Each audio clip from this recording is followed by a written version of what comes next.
Do you want to start going into competitive lobbies and playing Mr. Fantastic like this? My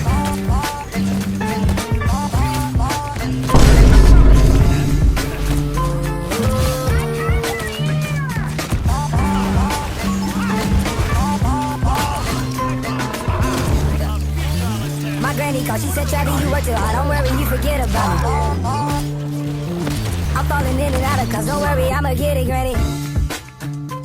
Well, I got a couple hours on Mr. Fantastic myself, and so I'm going to be teaching you how to go into competitive lobbies and play him right. Play him the secret way that you're supposed to be playing in order to win all these matches. Now, I don't claim myself to be a really awesome player, okay? I'm only on Platinum in terms of competitive, so I'm not this amazing, powerful player, but what I do know is I know a lot about Mr. Fantastic because I've been playing him a lot, and I also know some of his strengths and his weaknesses, so this is not like a guide on how to play as Mr. Fantastic, more of like, you already know how to play as him, here's what you should be doing in matches with him. First things first, they call this guy the DPS/tank. Why? Because he can do both, but you want to be tank most of all, okay? Because now you're being a tank with the power of a DPS, that's broken, right? But in order to do that, you need to be tank most of the time. Now, how do you do that? Well, the way his tank situation works is the more you attack people and the more you use his grab, your little bar in the middle starts to grow. And it goes to 100, you turn into a tank, you get a bunch of health and a lot of damage. Your main goal while playing Mr. Fantastic is to try and get to that tank as soon as possible. You basically want to be in the tank at all times. Now, obviously, you can't do it at all times, but you want to try the best you can. Now, Mr. Fantastic's grab is the best way to obviously gain that bar the most. It'll do the most for your bar to get to 100.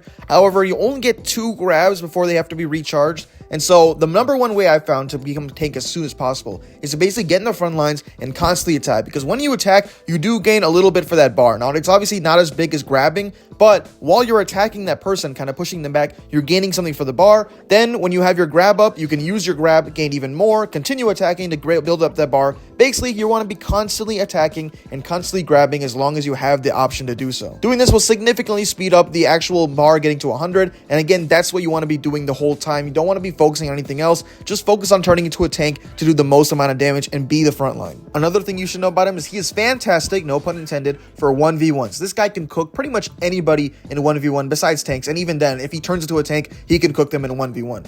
Not only because he can absorb pretty much anything with his little move for like 5 seconds, but also because his grabs will give him HP during battles. So if you're losing HP, just grab your opponent and you're getting HP back. Along with that, he's also got that 2-hand grab that can push people away. Let's just say this guy is a monster in 1v1s. So do not be afraid to go into the back lines, sneak around and destroy the healers on your other team, because guess what? You have the ability to do that. Now, obviously, I don't recommend doing that all the time. You want to be in the front lines because you're going to be needed for that. But if you have like 2 tanks on the team and you're being considered a DPS for your team, then you can go ahead and get rid of those healers, because you can be able to beat pretty much any healer. I don't think there's a single healer in the game that will outbeat you in terms of all your abilities to basically constantly get health, be unbeatable, and also do a lot of damage. So yeah, those are some tips and tricks that I learned about Mr. Fantastic that I found would have been useful if I had learned at the beginning, and now you guys know. Obviously, I'm no expert diamond player or even grandmaster, but I got some pretty good ideas about Mr. Fantastic, and so I thought I'd share them with you guys. Maybe you guys can go ahead and become grandmaster with him using some of these things. Let me know in the comments below if you enjoyed this video, and make sure to subscribe and like.